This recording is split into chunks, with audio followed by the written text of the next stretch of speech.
Em um restaurante lotado, uma garçonete negra luta em um turno agitado, fazendo tudo o que pode para pagar as contas e os remédios da mãe. Mas mesmo em meio ao estresse e à exaustão, ela reserva um tempo para ajudar e encorajar gentilmente uma jovem ferida, alguém que o resto da sala parece ter esquecido. O que ela não percebe é que o pai da menina está sentado a apenas algumas mesas de distância, observando em silêncio. E logo ele tomará uma decisão que virará seu mundo de cabeça para baixo da melhor maneira possível. O som de vidro quebrando cortava o suave tilintar de roupas de jantar e o jazz tranquilo flutuando pela mesa safira. Um restaurante elegante situado no bairro histórico de Cambridge, Massachusetts. Por um breve segundo, o tempo parou. As conversas pararam, os garfos emparelharam no ar e várias cabeças se viraram em uníssono para a fonte da interrupção. Amara Jones já estava ajoelhada, suas mãos se movendo rapidamente para recolher os cacos do copo de água quebrado que agora brilhavam como gelo no chão. Recolher os cacos do copo d'água quebrados que agora brilhavam como gelo no chão de ladrilhos pretos e brancos. Suas mãos tremiam levemente enquanto ela varria os cacos maiores para dentro do avental, sua pele morena escura corada de vergonha. Seu crachá predominantemente inclinado sobre o peito dizia, Amara, garçonete. Ela era alta, com cerca de 1,50 metros, pele lisa, cachos firmes de cabelo preto presos em um coque e feições marcantes que muitas vezes faziam as pessoas presumirem que ela tinha menos de 28 anos, mas nada em sua vida parecia jovem. Seu uniforme de trabalho azul marinho estava impecável, mas desbotado nas costuras. Seus sapatos, tênis pretos, foram gastos nas solas. Seus ombros doíam. Seus dedos estavam marcados por leves cicatrizes de queimaduras e calos, do tipo que se adquire após anos de pratos quentes, equilíbrio de bandejas e giros duplos. Do outro lado da sala de jantar, Victor Lane, seu gerente, estava de braços cruzados e sua carranca permanente pressionada ainda mais contra seu rosto redondo e pálido. Ele era um homem de 40 anos que usava sua autoridade como colônia, muito pesado e apenas para enfeitar. Um homem na casa dos 40 anos que usava sua autoridade como colônia, forte demais e só para enfeitar. Terceiro este mês, Jones, ele latiu, a voz alta o suficiente para as 4 mesas mais próximas ouvirem. Isso está saindo da sua conta. Amara não respondeu. Ela manteve os olhos no chão, assentindo uma vez, tomando cuidado para não demonstrar sua humilhação. Um casal próximo fingiu ler uma carta de vinhos. Um homem mexeu a sopa um pouco atentamente demais. Desculpe, Victor. Não vai acontecer de novo, disse ela, levantando-se lentamente, limpando o pó de vidro dos joelhos. Ela se virou para a lixeira sem olhar para cima, engolindo o amargor como se fosse café velho. Ela não poderia se dar ao luxo de perder emprego. Não com o aluguel vencendo na segunda-feira. Não com os remédios da mãe custando $800 por mês, mesmo depois do seguro. Aos 28 anos, Amara nunca planejou ser garçonete. 4 anos antes, ela estava na metade do segundo ano na Faculdade de Medicina de Harvard, jaleco branco, impecável, estetoscópio, sempre à mão. Ela estava enfrentando no topo de sua turma. Jaleco branco, impecável, estetoscópio, sempre à mão. Ela estava entre os melhores da turma, principalmente em neurologia pediátrica, onde seus professores notaram. Sua presença acalma as crianças antes mesmo de você falar. Seu orientador, Dr. Ellis, lhe dissera uma vez. Isso não é algo que podemos ensinar. Ela se lembrava daquele momento com frequência, especialmente em noites como aquela. Longos turnos cheios de pés doloridos, comida morna e clientes que nem a olharam nos olhos. Tudo isso terminou na noite em que sua mãe desmaiou na cozinha, com uma tigela de sopa escorregando de suas mãos antes que ela atingisse o chão de ladrilhos. O diagnóstico, esclerose múltipla, veio rapidamente, junto com uma montanha de contas. Nas semanas seguintes, Amara fez uma escolha que não parecia uma escolha. Ela se aposentou de Harvard, deixou para trás seu futuro e entrou no mundo do trabalho com gorjetas e horários rotativos. A mesa 12 precisa de mais pão. A voz de Victor soou bruscamente de trás do balcão, arrancando-a da memória. Agora mesmo. Uma voz irrompeu de trás do balcão, arrancando-a da memória. Amara respondeu, pegando uma cesta e zigue-zagueando entre as mesas com facilidade praticada. Ela não reclamou. Reclamar não pagava coparticipação. A mesa safira era linda, elegante, projetada para parecer sofisticado, mas acessível.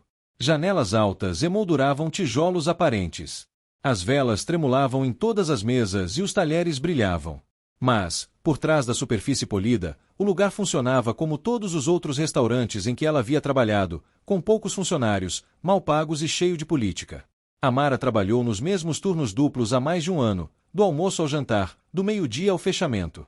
A maioria dos outros garçons, estudantes universitários trabalhando por dinheiro para livros ou prestações de carro, entravam e saíam. Eles não gastaram tempo suficiente para descobrir quem Vitor realmente preferia. Ei, Amara, disse uma voz animada atrás dela.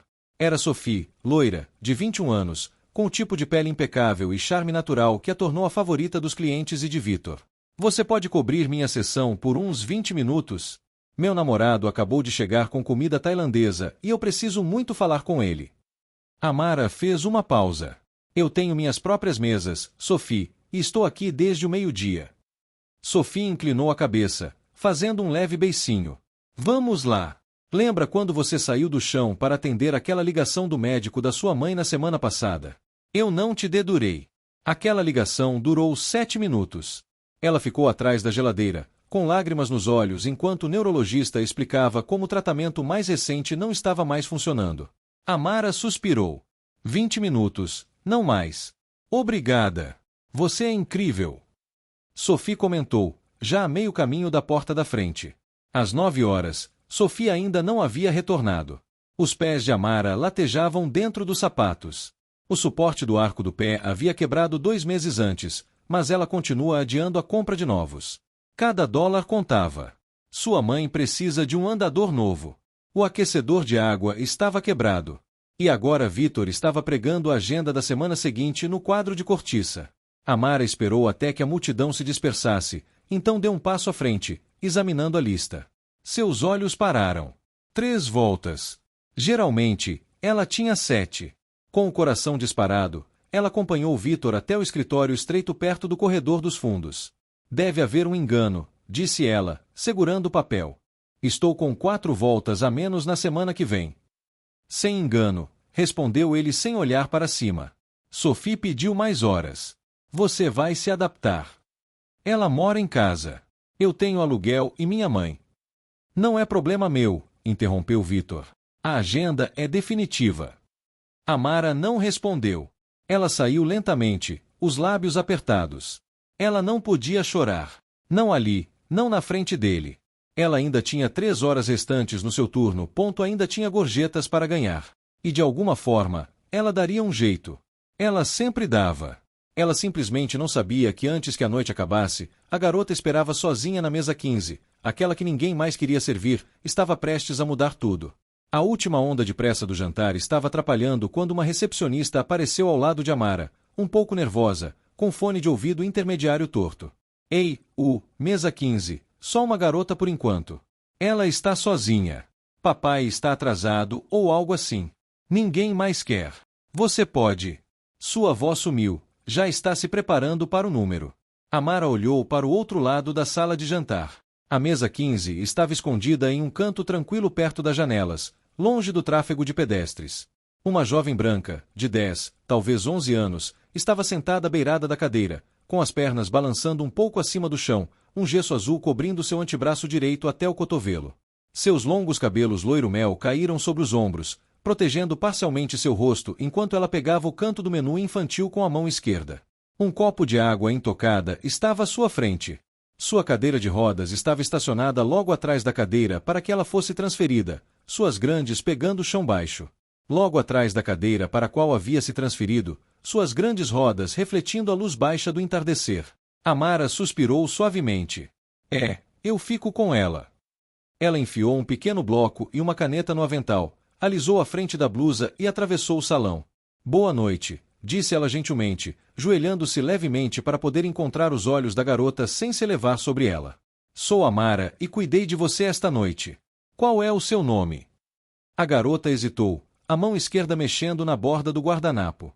Então, quase inaudível, ela disse. Amara revelou. É um prazer conhecê-la, Lila. Posso te servir algo para beber enquanto você olha o cardápio? Temos limonada, suco de maçã e refrigerante de morango. Limonada de morango, disse Lila, quase num sussurro. Pode deixar. Uma limonada de morango já está a caminho. Amara voltou alguns minutos depois, equilibrando uma bebida em uma pequena bandeja com canudo flexível já desembrulhado e esperando.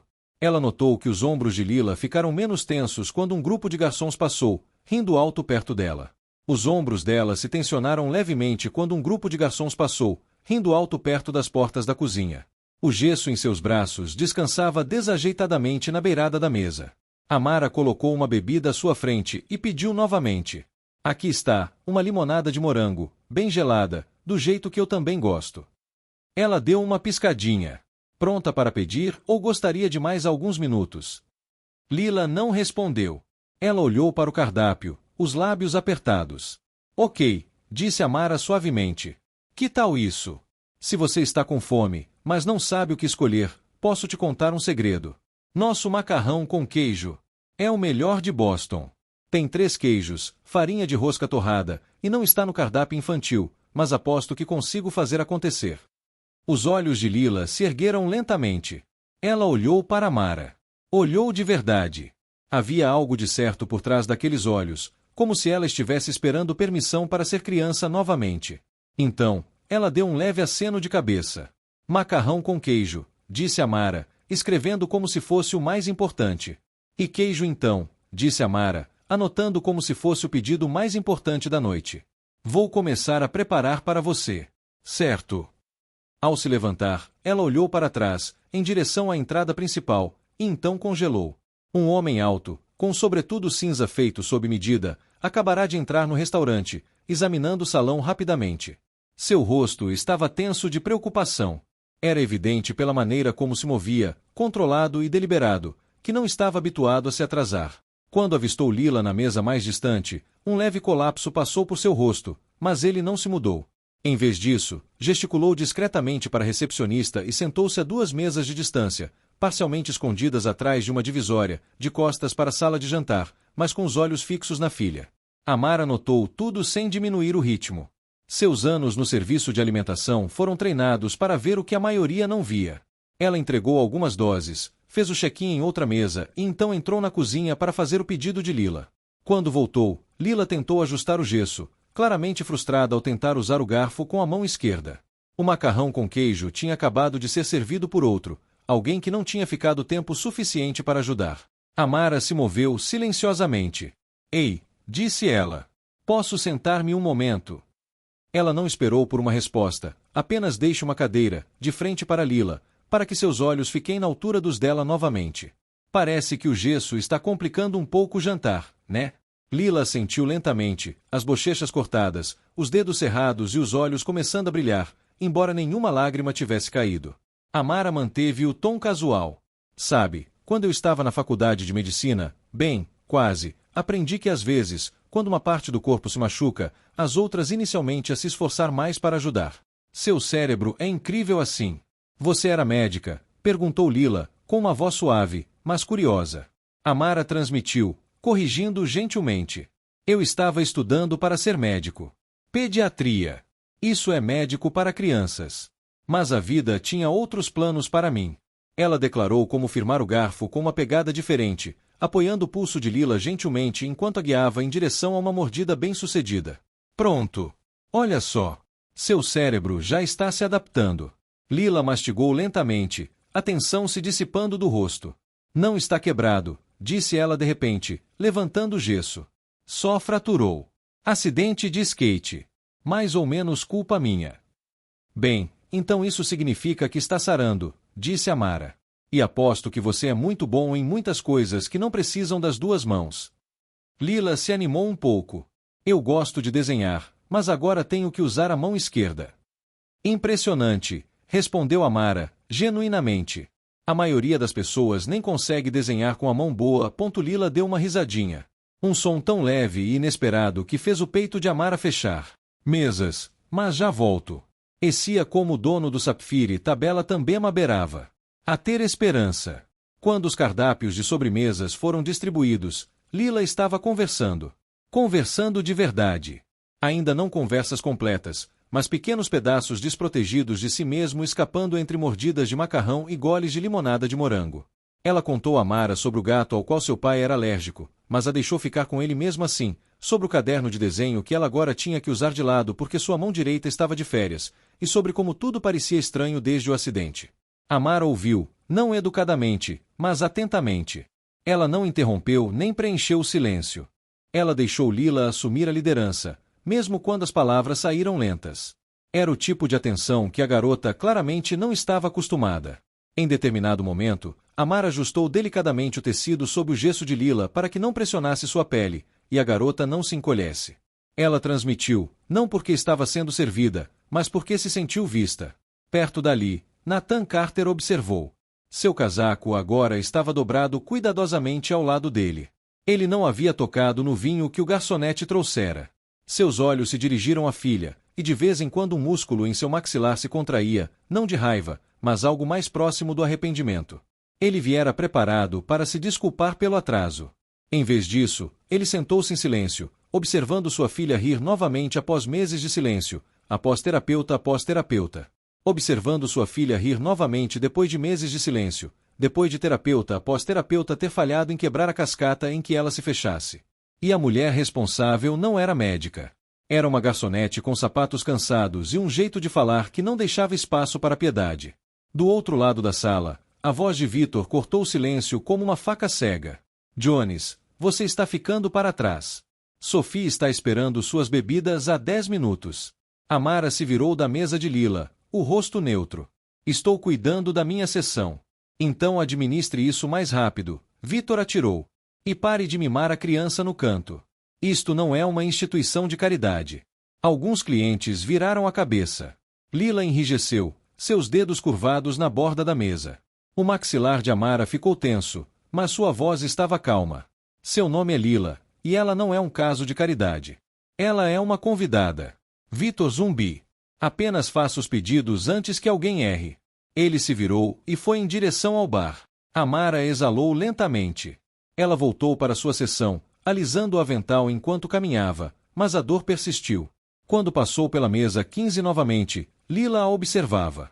Ele é sempre assim? Perguntou gentilmente. Só nos dias que terminam em Y, disse Amara com um pequeno sorriso. Lila riu novamente, cobrindo a boca com o braço engessado. De seu assento, Nathan inclinou-se progressivamente para frente, estreitando os olhos. O sorriso em seu rosto não era bem um sorriso. Era uma constatação, um cálculo. Uma porta que ele não sabia que estava fechada, agora rangendo ao se abrir apenas o suficiente para deixar algo entrar. Quando Amara trouxe a conta, Lila já havia terminado sua refeição e estava colorindo uma pequena ilustração no verso do cardápio infantil. Parecia um gato torto com 2 olhos desenhados à mão esquerda. Acho que você descobriu algo, disse Amara, batendo na borda da imagem. Isso poderia virar uma história em quadrinhos algum dia. Você deveria dar um nome a ele. Talvez. Lila franziu o rosto. Colidir. Amara riu. Creche. Ó gato. Eu gosto. Ela enfiou a mão no avental e tirou um pequeno pacote de giz de cera. Por conta da casa, disse ela, e, para que conste, acho que creche ainda tem muitas histórias para contar. Lila sorriu radiante, e aquele sorriso, largo, cheio de dentes, cheio de orgulho, caiu com propriamente mais força do que qualquer coisa que Nathan esperava sentir esta noite. Quando a conta chegou, Nathan ficou em silêncio e caminhou até ele, guardando seu cartão na pasta de couro. Ele não foi convidado. Ainda não. Amara o processou sem comentários, evoluindo com seu profissionalismo habitual. Ela não anotou o nome impresso no cartão. Nathan Carter. Ao devolvê-lo, ele deslizou algo em sua mão. Uma nota de $100 dobrada. Você tornou esta noite mais fácil do que deveria ter sido, disse ele baixinho. Obrigado. Amara hesitou, pega de surpresa. Só estou fazendo o meu trabalho. Não, ele disse, você estava fazendo muito mais do que isso. Antes que ela pudesse responder, Victor apareceu novamente, desta vez com uma prancheta em uma mão e segura na outra. Escritório da Amara agora. Ela olhou de Lila para Nathan, que observava Victor agora com renovado interesse. Estou terminando minhas mesas, disse ela, sem levantar a voz. Eu disse agora. Nathan se tornou para a filha. Você está bem por um segundo, querido? Lila concordou. Estou terminando o creche. Ele olhou de volta para Amara e desta vez o olhar continha algo diferente. Não curiosidade, não educação, intenção. Ela sentiu uma vez e seguiu Victor em direção ao corredor dos fundos, ombros eretos. Ela ainda não sabia, mas cada passo para longe daquela mesa aproximava do momento em que sua vida mudaria. E sentada à mesa 15, Lila continuou a colorir, calma, equipamentos, seu mundo já alterado por uma mulher que ela conheceu há apenas uma hora atrás. O corredor atrás da cozinha era estreito e quente, impregnado de um leve cheiro de óleo de fritura e colônia barata. Amara seguiu Vitor na direção do escritório dos fundos, o coração firme mesmo enquanto seu corpo zumbia de exaustão. Seus sapatos grudavam levemente no chão a cada passo, solas há muito exaustas. A porta do escritório já estava entreaberta, uma luz fluorescente piscando acima como se não conseguisse decidir se permaneceria viva. Feche a porta, disse Vitor, sem olhar para ela. Amara entrou e fechou. O espaço era apertado, atulhado de cardápios antigos, faturas desorganizadas e uma figueira de plástico que não era limpa há anos. Vitor se jogou na cadeira com um suspiro teatral, o couro falso rangendo sob seu peso. Quer explicar o que era aquilo lá fora? Disse ele, gesticulando vagamente em direção à sala de jantar. Eu estive convidado um convidado, respondeu ela calmamente. Ela precisa de ajuda com suas ferramentas. Vitor a interrompeu com um aceno de desdém. Não me importa se ela estava com a perna engessada. Isto é um restaurante, não um centro de reabilitação. Você passou quase meia hora em uma mesa enquanto a Sophie teve que te cobriu. Sophie já saiu há mais de uma hora. Ela saiu para encontrar o namorado, disse Amara, tentando manter a voz firme. Vitor deu um sorriso irônico. Ela disse, você está assumindo a responsabilidade. Ele se recostou, os dedos entrelaçados atrás da cabeça. Olha, isso não é pessoal, Amara. São negócios. Preciso de garçons que virem mesas, não assistentes sociais com histórias de sobra. Ela não disse nada. Não havia nada a dizer. Vou anotar na sua ficha, continuou Vitor. E já que estamos sendo honestos, vou cortar seus turnos de novo na semana que vem. Um almoço, um jantar. As palavras a atingiram com mais força do que ela esperava. 2 voltas. Isso nem daria para pagar a gasolina. Vitor, por favor. Preciso dessas horas. Minha mãe. As contas médicas de sua mãe não são problema deste restaurante, ele retrucou, subitamente impaciente. Sophie traz mais gorjetas. Os clientes gostam dela. Ela não me dá sermão sobre justiça e não transforma sua sessão em um círculo de terapia. Amara se endireitou, com as mãos cerradas ao lado do corpo. Eu não peço tratamento especial. Eu trabalho mais do que qualquer um aqui. Vitor abriu a gaveta e tirou um pequeno envelope. As gorjetas daquela noite foram redistribuídas sob uma nova política de compartilhamento que ele havia implementado um mês antes. Ela o pegou em silêncio, o peso muito leve em sua mão. Ela já sabia o que fez. Você estará aqui na terça-feira, disse ele, já se voltou para a tela do computador. Não se atrase. Amara saiu sem dizer uma palavra. Ela passou pelas cabines vazias, atravessou o saguão silencioso e saiu para o ar fresco da noite. O estacionamento estava quase vazio agora, apenas algumas lanternas traseiras piscando ao longo. Ela chegou ao seu carro, seu velho Honda Civic, 15 anos e contando, antes de abrir o envelope. $43. 10 horas, bolsas de pedidos, pelo menos $120 de gorjeta antes da separação. Ela não chorou. Ainda não. Chorar não resolveu nada. Chorar não resolveu nada. Chorar não pagou as injeções de esclerose múltipla da mãe nem a conta de água, que estava imã na geladeira com as palavras último aviso impressas em vermelho. Já passando da meia-noite quando ela abriu a porta da frente do pequeno apartamento no segundo andar de um condomínio tranquilo e decadente perto da Avenida Massachusetts. A luz do corredor ainda estava acesa, um leve zumbido vindo da cozinha, o cheiro de sopa de lentilhas persistia de antes. Amara tirou os sapatos e caminhou silenciosamente pelo corredor. Ela espiou o quarto onde Esther Jones dormia, um cobertor macio de lã puxado até o queixo. Uma tabela de medicamentos relatada foi cuidadosamente sobre a mesa de cabeceira, verificada e rubricada pela senhora Lynn. Deus abençoe. A mulher do fim do corredor havia concordado em ficar com Esther durante os plantões de Amara, recusando-se a aceitar mais do que algumas sacolas de compras em troca. Na cozinha, ela colocou o envelope ao lado das contas não pagas e se jogou em uma cadeira. O silêncio da sala pressionava por todos os lados. A luz do teto piscou uma vez, depois se acalmou. Ela abriu o laptop por hábito, sem saber se queria respostas ou distrações. O portal de medicina de Harvard ainda estava marcado. Abra com um sinal sonoro. Um balão vermelho de notificação piscou. Uma nova mensagem de Elise. Assunto: Bolsa de Neurologia Pediátrica, inscrição tardia.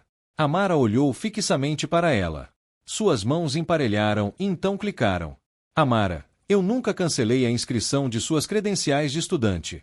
Eu não poderia. Não depois do potencial que vi. Uma vaga foi aberta novamente. Neurologia pediátrica, pesquisa parcial, rotação clínica completa, remissão total da mensalidade mais bolsa. O prazo foi ontem, mas convenci o comitê a analisar uma submissão tardia. Se vier de você, por favor, me ligue, Elis. Seu peito aberto. Ela abriu uma caixa de entrada, evitando por e-mails perdidos. Lá estava um e-mail de inscrição formal datado de 3 semanas atrás. Ela não tinha visto. Ela estava trabalhando em turnos dobrados todos os dias daquela semana. Amara digitou rapidamente, seus dedos balançando sobre as teclas. Uma resposta, um apelo, um pedido de desculpas, uma esperança desesperada. Quando ela abriu você enviou, já eram 2h17. Ela fechou o laptop, recostou-se e olhou para o nada.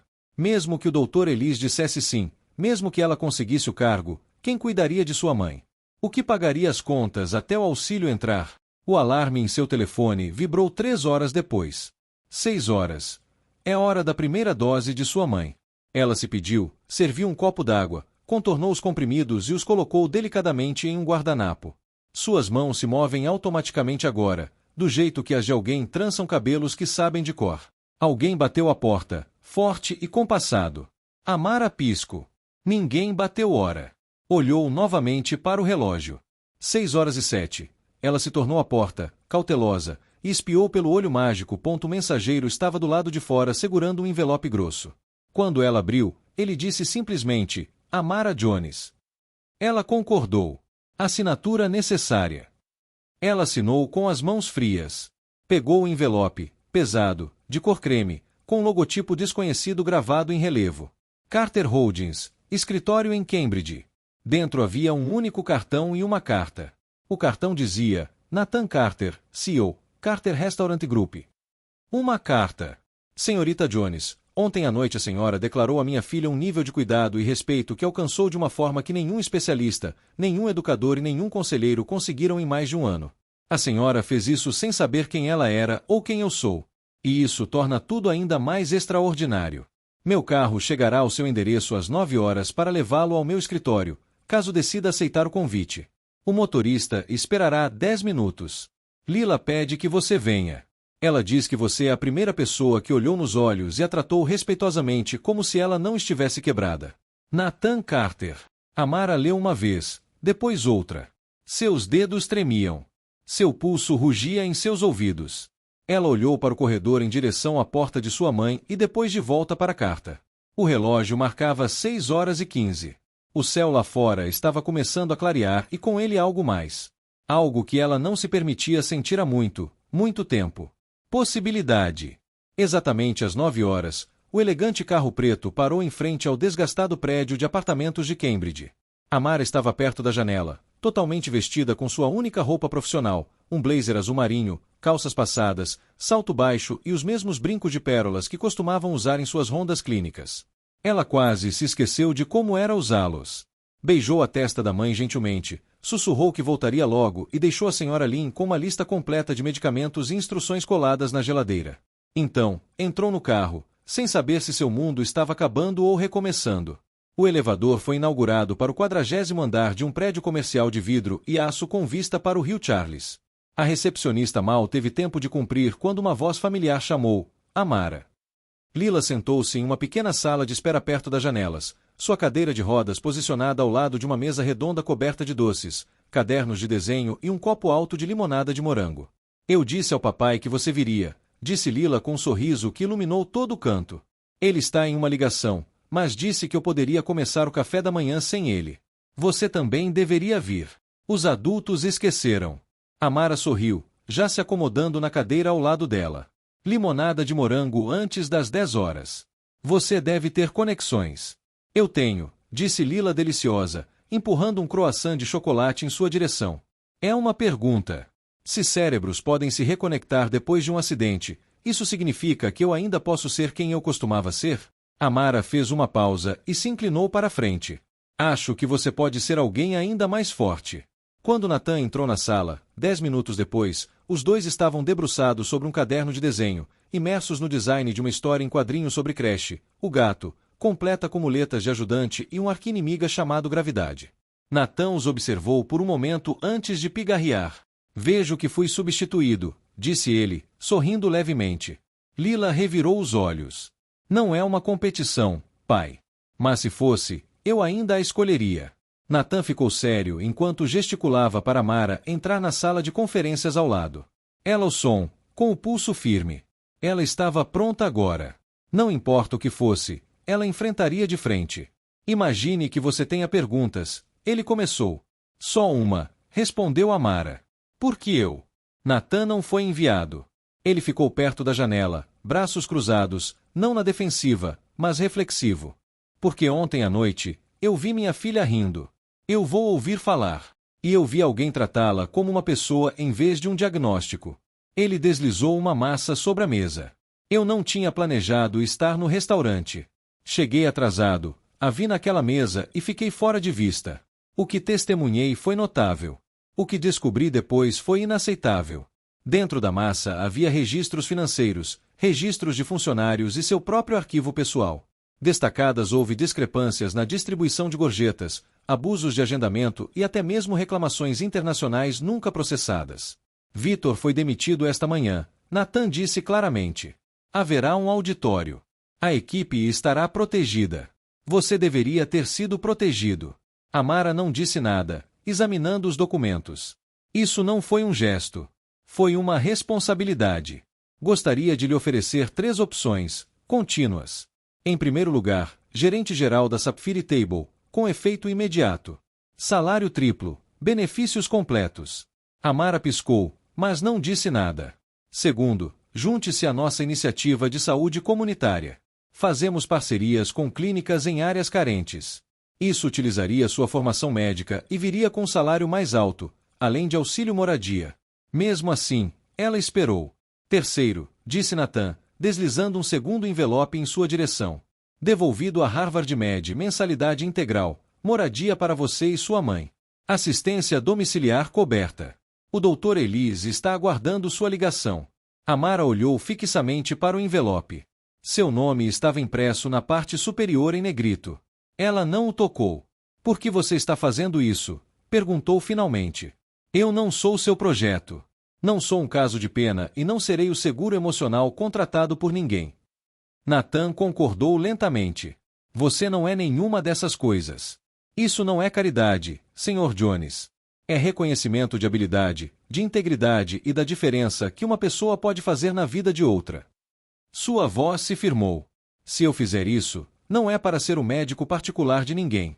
Nem da sua filha, nem da sua. Eu não gostaria que fosse de outra forma, disse ele. Ela olhou para a porta, onde o riso de Lila filtrava-se pelo vidro. Ela disse que eu a ajudei a respirar, sussurrou Mara. Ela não estava errada, respondeu Natan. Então Mara convidou. Um sorriso discreto, confiante. Então sim, acho que sei qual caminho estou tomando. Um ano depois, o auditório da Harvard Medical fervilhava com as conversas matinais. Mara estava sentada na primeira fila, jaleco branco impecável, nome bordado em linha azul marinho. A Jones, MS, candidata, neurologia pediátrica. Suas anotações eram codificadas por núcleos, seu tablet aberto com slides sobre neuroplasticidade e motricidade fina. Ela estava de volta, e desta vez nada a afastaria. Seu telefone vibrou ao lado dela. Uma mensagem de sua mãe. A terapia correu muito bem hoje. Lila está desenhando de novo. Jantar em nossa casa. Estou fazendo uma caçarola que você odeia. Ela sorriu. Mais tarde naquela noite, ela estava na entrada do Centro de Reabilitação Pediátrica Lila Carter, uma instalação elegante e ensolarada, construída com espaços de terapia adequados para crianças, projetada por arquitetos com a contribuição de uma menina de 10 anos muito peculiar. Dentro do saguão, um desenho emoldurado estava suspenso perto da entrada. 3 bonecos palitos estavam em frente a um hospital. Papai, Mara e eu. Embaixo, com a letra de Lila. Ela me viu quando ninguém mais viu. Agora vamos ajudar outras crianças a terem vistas também. Enquanto Mara lia aquelas palavras, ela se sentia novamente. Aquele conhecimento silencioso e constante. Que a vida que ela pensou ter perdido não havia terminado. Ela simplesmente havia sido redirecionada. Às vezes, o futuro espera em uma mesa de canto. Às vezes, começa com macarrão com queijo e uma página para colorir. E às vezes, chega exatamente quando deveria. Reconstruída a partir do que foi quebrado e mais forte por isso. Junte-se a nós para compartilhar histórias interessantes clicando em curtir e se inscrever. Não se esqueça de ativar o sininho de notificação para começar o dia com lições profundas e empatia sincera.